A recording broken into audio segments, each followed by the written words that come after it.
Ali de la Cruz Matabalo. Sir.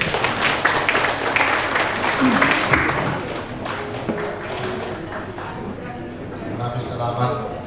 Kala ko kanta lang. May nakaprepare ito na speech pero nag-promise ako kay Vice na hindi na nilang magbasa. Una sa lahat, pati ito kasi pinakahuling binanggit ko ito sa isa-isa. Panahon ng kampanya. Dapat isariwain natin yun kung paano tayo naging 12-0 sa Cotabato City. Unahin ko galing doon sa dulo. Dahil gusto ko isama kita. Pati yung mga kalokohan mo, ibulgar mo dito. Ha? Yung pagiging mahilig mo sa Zumba? Ha? Tsaka yung mga kaibigan mong Indiano? Yung nasa dulo, idol ng masa. Masipag na barangay kapitan, tumutulong hindi lang sa Cotabato City, kundi sa mga kapit munisipyo din natin. Lagi ito sa Sultan Kudarat, nagsisettle ng lido, kumukuha ng rape victim, diba, naghahabol ng kawatan. Palakpakan natin, isa rin masipag na Councilor Jonas Muhammad. Yan. Ang nagpauso ng ilibreng sakay, isusunod na daw ilibreng pag-aasawa. Doon na ako mag-a-apply. Ito, isa rin sa naging napakasikat na re-electionist ng panahon ng 2025 elections. No doubt na ma-re-elect talaga ito dahil isa siya sa mga sumama sa akin nung panahong iniwan ako ng mga dati kong kasama sa sanggunian. Palakpakan natin si Councilor Eli Boy Nagtimbang. Ito, hindi ko alam kung kailangan ko pa bang ikwento sa inyo gaano siya ka-playboy. Ilan na asawa mo dato, Mickey? Pamangkin ko talaga ito na napakalapit na pamangkin pero hindi siya nagmana sa akin kasi isa lang asawa ko. In fact, hanggang ngayon wala pa akong asawa ko dito. Sino mga dalaga dito? Huwag na kayong mahiya, hindi ako mapili. Sino mga dalaga dito? Ang mga single mom. Biyuda. Ayan, ayaw ng mayor. Ayaw ng mayor. Ito, representante rin ng mga kabataan sa Sanggunian, Councilor Michael Datumano. Nag-iisang babae sa konseho, tunay na babae. Introduction ko sa kanya ng panahon ng kampanya eh. Tunay na babae. Diba? Maganda, matalino. May paninindigan. Matangkad daw, sabi niya ito ay lumala. Mas matangkad pa sa akin si Ate siya eh. Magkamag-anak din kami nito pero hindi nangangahulugan na gusto namin kami lang sa City Council. Wala kami mga anak na tumatakbo kahit anong posisyon. Councilor Shalimar Candao, champion ng kababaihan. And ito, hindi na kailangan ipakilala to. Kung nakamayan nyo na ito, I'm sure hindi nyo siya makakalimutan. Lahat na nakakamayan nito, sumasakit ang kamay. Hindi ko alam kung ako nagturo sa kanya, pero nung panahon kasi na parang mga kapatid ko to, sa kanila na ako lumaki. Ang turo kasi sa amin ng tatay niya, pag nagkamay kami, dapat sincere, no? Maramdaman ng tao. Kaya sa kanya, parang nasubrahan man kahigpit. Ito, masipag din natin konsihal, laging naghahanap ng kung anong pwedeng itulong sa Cotabato City, Councilor Dato Reyes Sema. Hindi ko alam kung nalulungkot ito na bahagi na sila ng Maguindano del Norte sa party. Hindi ko rin alam kung ito ba ang tamang panahon para sabihin ko sa iyong goodbye. Pero mamaya explain ko yan sa inyo ng konti. Hindi po sila nawawala sa Cotabato City. Bahagi pa rin sila ng Congressional District ng 1st District. At definitely lahat ng benefits na tatanggapin ng Cotabato City, tatanggapin pa rin nila. Pero doon sa naipasang BTA Bill 415, sila ay naisama sa Sultan Mastura at 5 barangay sa Sultan Kudarat. Kasama niya ang Poblasyon 7. Explain na mamaya ng konti. Councilor Muhammad Ali Tats Mangere. Di ba gwapo? Siyempre, Muhammad Ali pangalan namin.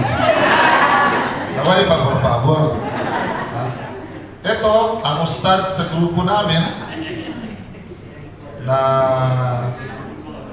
gustong-gusto, pero sabi niya, hindi daw pwede, lalo na ngayon na abogada na yung asawa niya. Dito to, ayaw mo talaga magdagdag. Ha? Hanggang tingin lang tayo. Hanggang tingin lang. Hanggang tingin lang. Nakalayo tayo, nanonood ang asawa. Ang pinakamabait sa aming grupo, bawal ka magmura, bawal ka magsabi ng hindi maganda, bawal mag-chismis. Yan, si Councilor Fights Ike Edsta. Napakasipag din ito, ang dami na naipasa, pag-umpisa pa lang namin itong 2022, at 2025. And of course, yung nagsalita kanina, ang pinaka-fiscalizer sa grupo. Dapat wala nang fiscalizer kasi magkakasama kami sa partido eh. No? Pero kung sa tingin ng mga konsyal, sila lang inaaway ni Atty. Malak, nagkakamali sila. Kasi ako lagi na din akong inaaway. No? Dahil gusto niya palaging tama yung ginagawa natin sa city government. And kailangan natin ng mga kasamang ganyan. Hindi naman porkat magkakasama tayo lahat na lang oo tayo na oo. Ganun din naman yung trabaho ko sa City Council nung konsehal pa ako. Palakpakan po natin, napakasipag. Councilor Atty. Anwar Malang. Nag-iisang abogado, ang author ng libreng pautang. Pero magbayad kayo, ha? Ha?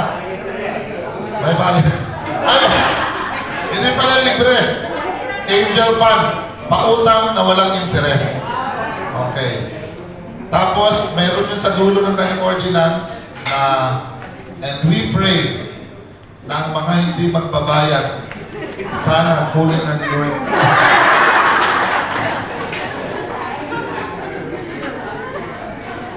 And of course, ito yung nagpauso ng pagkagwapo-gwapo.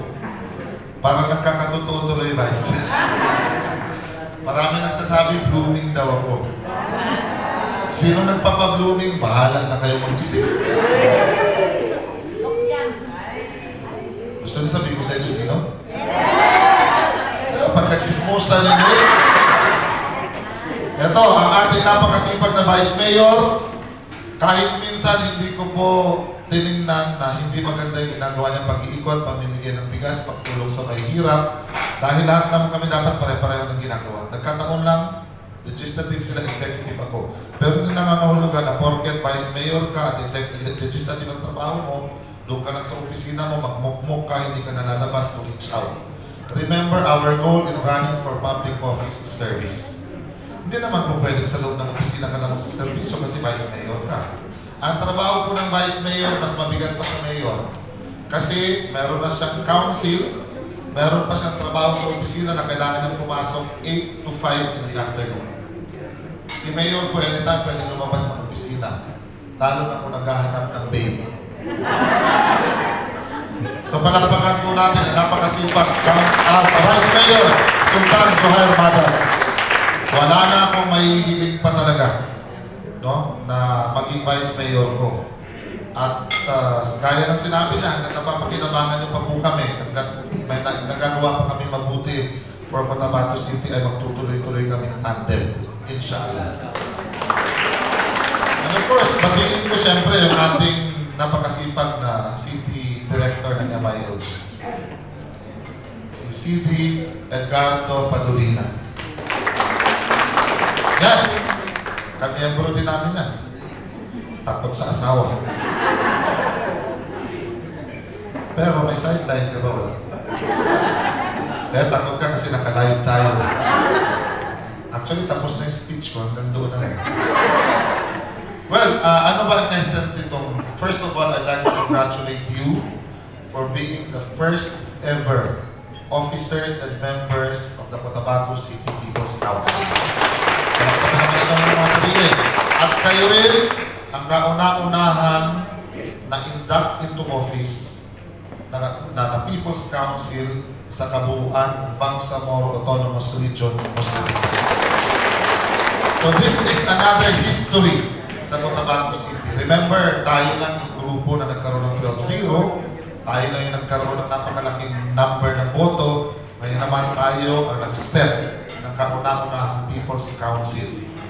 Itong People's Council, nag-umpisa ito nung panahon ni Secretary Jesse Robredo nung siya ay mayor ng Naga City. Dinala niya ito nung siya ay naging secretary ng DILG. Sa ibang mga lugar sa Luzon, Visayas, ginagawa na ito. Pero sa Cotabato City, nais natin itong umpisahan noong ating first term ng 2022. Pero hindi natin nagawa dahil sa dami ng concerns. Remember, nagka-problema po ako kalagitnaan ng aming term. So naubos yung ating oras sa pagsagamba na ay side, na ay flying kick, na ay siya tawag ni uppercut, na ay jump, no? Usay na pinaparo. Pero ikaloy lantas Ginoo naka-survive ta. And now we have a better Cotabato City under the leadership of your team 12-0. Ano yung nais natin gawin ng People's Council? Etong People's Council ay pinuno natin na maraming salamat sa CPDO for being the secretariat at MILG, of course. Binuo natin ito hindi para magkaroon lang tayo ng another layer ng organization sa city government. Honest to goodness yung pagtatayo natin ng People's Council dahil nais natin magkaroon ng katuwang sa dalawang bagay. Kung gumagawa tayo ng tama, dapat sabihin sa atin ng Cotabato City People's Council, Mayor, Vice Mayor, Councilors, continue doing a good job. Ha? Kailangan natin yun. Kailangan na i-inspire din ninyo kami kung gumagawa kami ng tama. Pangalawang bagay, other side of the coin.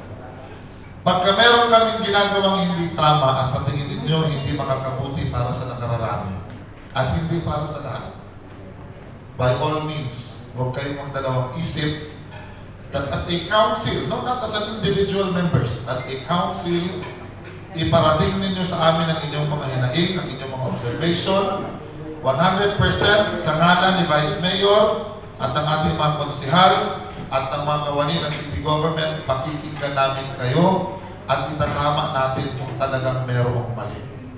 Okay? Pero dadaan tayo sa proseso. Kung meron kayong pinarating sa amin, pag-aralan natin. Then pag-usapan natin. Ganito ka-importante yung People's Council. Ayaw natin na maging isang bahagi lang kayo ng mga organization sa Cotabato City na nag-i-exist dahil na-accredit ng city government. Dapat kayo, you exist dahil meron kayong halaga sa city government. So maasahan ba natin yun sa inyo? And I am very happy that the sectoral representation is almost complete. Wala na ako nakikita ng youth. Meron tayo. Sino youth dito? Si Richard Senas? Si Kuya Mats, yung tip naman, ha? Si? Aljamis. Okay, very good. Pinati ko lang kayo kagabi sa live ko eh. Di ba? Nung kumakain ba ako nung pinati ko kayo? So Aljamis is going to represent the youth sector. Pero hindi ko nangangahulugan na porket meron kayo mga sector. For example, urban poor sector ka. May napapansin kang problema sa transportation. Huwag mong ipaubaya kay transportation representative yung problema ng transportation. Ibig sabihin, binuo tayo bilang council as one. Yun nga lang, may sectoral representation so that pagka mayroong mga sektor na hindi napapansin, may magpaparating ng inyong hinahing problema o kaya suggestion. Pero hindi lamang ito puro issues and concerns. Pag tayo nagbigay or nag-raise ng concern, mas mainam siguro na mayroong karapatang solusyon na pwede natin pag-usapan at siya naman gagawin ng City Government of Cotabato. Asahan ba namin sa inyo? So how do they operationalize Ma'am Noruda? Paano sila mag-operationalize? What is the duration of your meeting? Every month pa tayo magkikita? Every quarter kayo? And kayo nasa office nyo na under yung gastos for their meetings. Do you also provide transportation to them? Pag-usapan natin. So every support na kayang ibigay ng city government sa inyo, ibibigay po namin. No?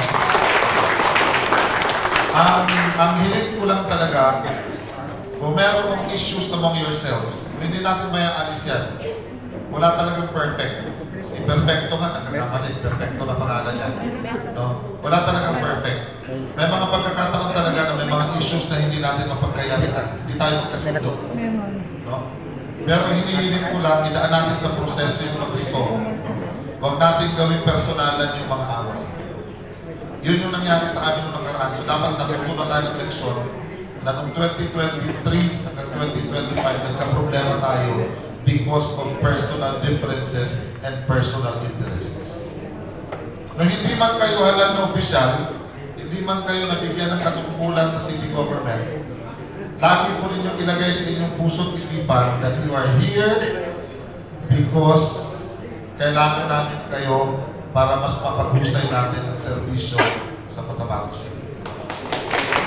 Muli, sa ngalan ni Vice Mayor Madang, ng ating mga konsihal, at lahat ng kawani ng city government, I would like to wholeheartedly thank you for your service to Cotabato City. Inshallah, we are looking at a brighter, more developed, more progressive Cotabato City with the help of the Cotabato City People's Council. Wabillahi taufiq wal hidayah. Wassalamualaikum.